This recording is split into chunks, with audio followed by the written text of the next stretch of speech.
Hi everyone, sabi dito, for we are God's masterpiece. He has created us anew in Christ Jesus so we can do the good things He planned for us long ago. So, we are now the second creations of God. Why? The first creations is under the Adam. But now, we are again another a masterpiece under Jesus Christ. So, mas pinaganda. So, huwag mo i-down yung sarili mo because we are the masterpiece of Christ. God created us in Jesus Christ.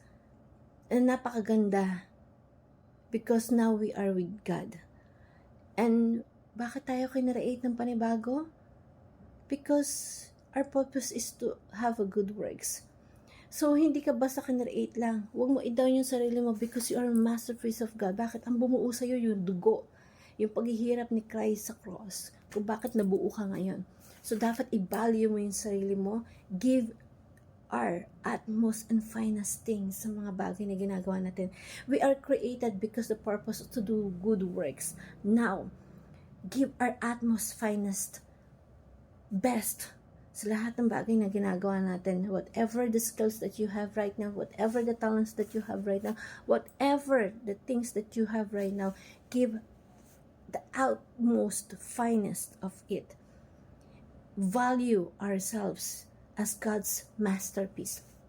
We are the second creations of God, kagaya ng isang pot na nabasag, pero this time, nabasag tayo, pero binuo tayo ng dugo ni Jesus Christ. That's why we have to value the masterpiece within us that God created because we are with Jesus Christ.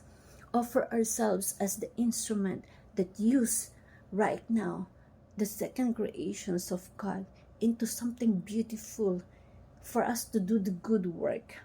So, ask yourself how we can practically love and value ourselves knowing that Jesus bought us with a new blood, with His own blood.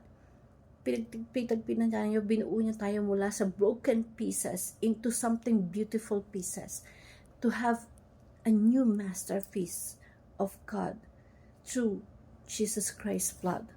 So, let us pray. Our Father, thank you for not giving up us.